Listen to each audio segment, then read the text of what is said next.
Kakak beradik asal desa Mambulu Barat, Kecamatan Tambelangan, Kabupaten Sampang, Madura, ditangkap usai menganiaya Murdiono, 29 tahun hingga tewas.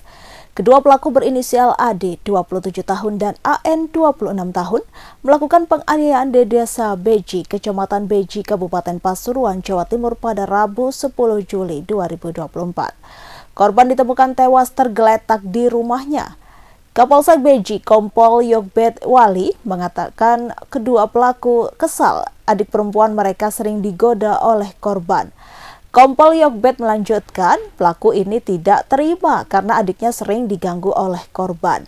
Maka saat malam kejadian pelaku ingin meluruskan persoalan. Dari keterangan pelaku, korban diduga kuat selain menggoda sempat menunjukkan video porno ke adik salah satu pelaku yang sudah bersuami. Saat itulah amarah pelaku tak terbendung. Pelaku bertindak brutal dengan menyerang korban menggunakan celurit. Menurut dia, seketika itu korban langsung jatuh tersungkur setelah mendapatkan beberapa sabetan. Korban diduga tewas di lokasi kejadian. Beruntungnya pelaku tak sempat diamuk massa karena langsung dibawa ke Polsek Beji. Selain menangkap pelaku, polisi juga mengamankan barang bukti berupa 2 buah senjata tajam jenis celurit dan 1 unit sepeda motor Suzuki Smash Nopal S2166Ki. Atas perbuatannya, kedua pelaku dikenai pasal 338 atau 170 KUHP tentang penganiayaan yang mengakibatkan orang meninggal dunia. Pasukan pertahanan Israel dilaporkan kembali menyerang militer Suriah. Aksi ini diklaim sebagai serangan balasan terhadap Suriah. Media Israel Yediot Ahronot melaporkan IDF menyerang posisi militer di wilayah Tasil, Suriah Selatan. Peristiwa ini berlangsung pada Jumat 12 Juli dini hari. Belum diketahui secara pasti terkait korban jiwa maupun kerusakan dari Suriah. Media tersebut mengatakan serangan IDF terhadap militer Suriah sebagai respon. IDF menuding Suriah menyerang wilayahnya. Israel mendeteksi peluncuran roket ke arah dataran tinggi Golan Selatan pada malam hari. Roket tersebut dilaporkan mendarat di area terbuka tanpa menimbulkan korban jiwa. Sehari sebelumnya Israel menyerang tentara Suriah karena memasuki zona penyangga. Tentara Israel yang mengetahui aksi tersebut langsung menyerang tentara Suriah. IDF mengatakan infrastruktur tentara Suriah telah melampaui kesepakatan pemisahan pasukan di wilayah dataran tinggi Golan. Di hari yang sama, IDF juga menyerang tank dan artileri militer Suriah. IDF menganggap tentara Suriah bertanggung jawab atas segala sesuatu yang terjadi di wilayah. Agus Milyari, penyedia jasa cukur rambut di Kecamatan Kaliwates, Jember, Jawa Timur yang tak mematok tarif terhadap para pelanggannya. Laki-laki berumur 60 tahun tersebut telah melakoni usaha pangkas rambut dengan tarif seikhlasnya selama 29 tahun di Jalan Sentot Prawiroditjo, Jember. Jasa pangkas rambut dengan tarif seikhlasnya ini berada di sebelah timur Sungai Bedadung, buka setiap hari mulai pukul 10 pagi hingga 5 sore waktu Indonesia Barat. Saat Tribun Jatim Network berkunjung di lokasi pangkas rambut tersebut, pria berambut putih ini sedang melayani para pelanggannya yang telah antri pada Jumat 12 Juli. Meskipun dibayar seikhlasnya, tukang pangkas rambut ini tampak melayani para pelanggan sesuai permintaan mereka dengan menggunakan alat cukur listrik maupun gunting biasa. Ada sekira 6 hingga 10 orang yang telah mengantri di tempat cukur rambut tersebut sekira pukul 2 siang waktu Indonesia Barat untuk mengurangi rambut kepala mereka. Sejak 1995 saat memulai usaha cukur rambut seikhlasnya ini, dia mengaku banyak pelanggan yang tertarik mulai dari anak-anak hingga orang tua. Agus mengungkapkan selama melakoni usaha ini beberapa pelanggan ada yang memberi upah di atas tarif jasa cukur rambut pada umumnya sebesar Rp50.000. Agus mengatakan rata-rata jika pelanggan yang berniat cukur di sini, mereka memberikan ongkos bervariasi, mulai dari Rp5.000 hingga Rp10.000. Veronica Tan tak terkejut dengan pernyataan putranya Nicholas Sean dalam podcast yang viral di tahun 2022. Alasan Veronica Tan tak terkejut mendengar pernyataan putranya saat itu karena dia mengenal putranya dengan baik. Veronica hanya menyayangkan saat itu Sean yang masih berusia 20 tahun menyampaikan pandangan tersebut di publik. Disadari juga olehnya ucapan Sean saat itu sudah pasti tak akan diterima oleh wanita. Veronica menjelaskan saat itu Sean menyampaikan hal yang akhirnya ramai karena Sean dibesarkan dalam lingkungan keluarga yang tradisional. Selain itu, ada pengaruh dari lingkungan komunitas yang akhirnya ikut berpengaruh dalam membentuk cara pandang Sean. Namun dia melihat putranya yang kini bertambah dewasa sehingga bisa menilai dan berbicara lebih bijak. Sebelumnya, Sean pernah viral karena mengatakan tak ingin memiliki pasangan yang cerdas. Pada tahun 2022, Sean pernah berujar tidak ingin memiliki wanita pintar dan kaya dan akan menjadi suatu tekanan bagi dirinya. Karena cewek yang pintar dan kaya bagi Sean tak akan bergantung kepadanya. Akibat mencari botol di kompleks TNI di Palu, seorang pemulung wanita ditembak oleh oknum TNI Angkatan Udara berpangkat kapten pada Kamis 11 Juli 2024. Imbas insiden tersebut, oknum TNI berinisial SA diperiksa oleh POM TNI. Selain itu, SA juga akan dihadapkan dengan sanksi adat dari masyarakat. Dilansir dari tribunpalu.com, hal itu telah dikonfirmasi oleh Dewan Penasehat Adat Rumpun Dainde, Sulawesi Tengah, Saleh Ratalemba pada Jumat 12 Juli. Menurut Saleh, sanksi adat berupa denda itu akan dibebankan kepada pelaku karena telah melukai salah satu warganya yakni Jarni 25 tahun, masyarakat Desa Kalora, Kecamatan Kinovaro. Ia pun menegaskan bahwa sanksi adat ini tidak bisa diganggu-gugat. Ia pun berujar denda adat untuk pelaku itu setidaknya bisa meredam situasi tegang di kalangan keluarga korban. Adapun denda adat yang dibebankan kepada SA adalah 1 ekor sapi, 3 biji dulang, 7 buah piring putih, 12 meter kain putih gandisi, 1 lembar kain adat dan 1 bilah parang adat. Rencananya, mediasi antar internal adat terkait denda adat tersebut akan berlangsung hari Sabtu 13 Juli ini di Rumah Adat Bantaya, Desa Kalora, Kecamatan Kinovaro, Kabupaten Sigi, Sulawesi Tengah.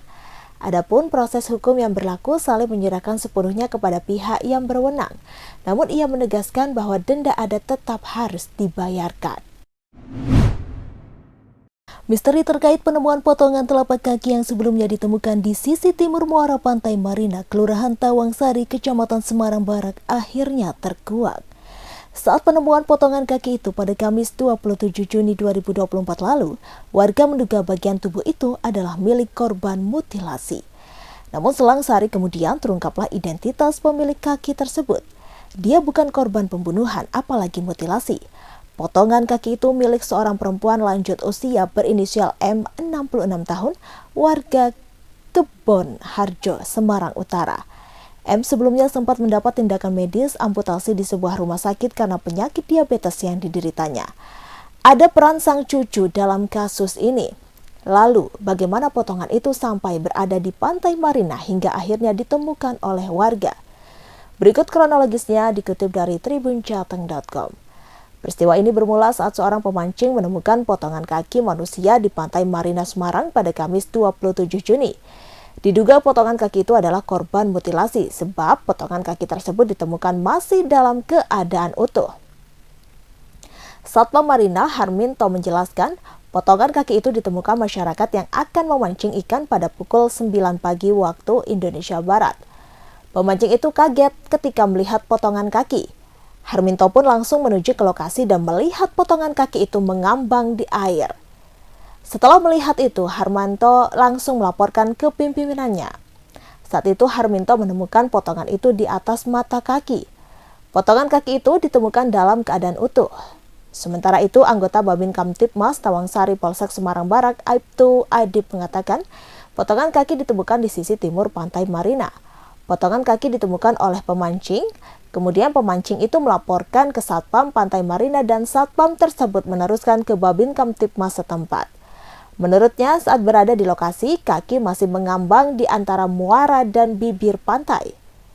Namun pihaknya tidak tahu jenis kelamin potongan kaki itu. Dikatakannya, potongan kaki itu masih utuh, namun karena telah lama kena air, potongan kaki itu membengkak. Adib menjelaskan, potongan kaki terlihat sangat rapi, tulang potongan kaki itu tidak pecah saat terkena benda tajam.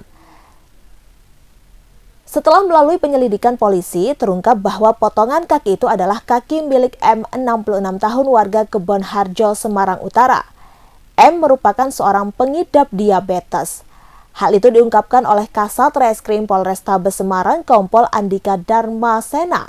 pada Jumat 12 Juli 2024. Menurut Andika, motif pembuangan potongan kaki karena tidak ada tanah atau lahan yang bisa digunakan untuk mengubur kaki tersebut.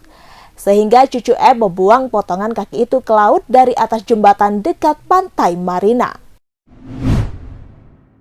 Wakil Presiden ke-10 dan 12 Republik Indonesia Muhammad Yusuf Kalla bertemu selama 2 jam dengan Ismail Haniyeh, pemimpin politik gerakan Hamas di Doha 12 Juli 2024. Pada kesempatan ini, Yusuf Kalla menyampaikan bela sungkawa kepada bangsa Palestina yang menjadi korban selama konflik, dan ia menegaskan sikap solidaritas serta dukungan bangsa Indonesia untuk kemerdekaan Palestina. JK selanjutnya menguraikan bahwa mata dunia sekarang tertuju kepada Gaza. Semuanya prihatin dengan kondisi keamanan dan semua aspek kehidupan di Gaza. Dunia tersentuh dan menyayangkan tragedi kemanusiaan tersebut. Selaku Ketua Palang Merah Indonesia, JK mengungkapkan betapa peliknya mendistribusikan bantuan ke Gaza akibat blokade Israel. Untuk menciptakan perbaikan kondisi di Palestina, Yusuf Kalla menyarankan agar organisasi Hamas tetap harus menunjukkan persatuan dan kebersamaan dengan Al-Fatah. Begitu pula dengan hubungan internal Hamas sendiri. Tanpa kesatuan aspirasi serta institusi hanya akan menambah pelik penyelesaian masalah Gaza. Selanjutnya, lanjut JK bahwa semua pihak harus membuat rencana kemanusiaan untuk Gaza, misalnya menyusun program berdasarkan skala prioritas seperti mengobati korban luka dan sakit, menyelamatkan wanita, orang tua dan anak-anak sehingga tidak menambah jatuhnya korban perang. Namun JK mengingatkan kepada Haniyeh, semua ini hanya bisa efektif manakala kekerasan bisa dihentikan lebih dulu. Jika kekerasan dapat dihentikan, maka rekonstruksi dan rehabilitasi Gaza secara otomatis dapat dilaksanakan. Segala ikhtiar kita semua harus diawali dalam perspektif kemanusiaan, bukan terkait politik dan pandangan ideologis. Sementara itu, Ismail Haniyeh sangat memuji posisi dan peran diplomatik Republik Indonesia pemberian bantuan kemanusiaan kepada rakyat di Gaza. Kontribusinya dalam merawat korban luka, gerakan kerakyatan dalam demonstrasi, dan solidaritas luas mereka terhadap rakyat Palestina. Dalam pertemuan ini, Ismail Haniyeh juga menjelaskan kondisi terkini di Gaza, masalah kemanusiaan, dan juga politik. Download Tribun X sekarang, menghadirkan lokal menjadi Indonesia.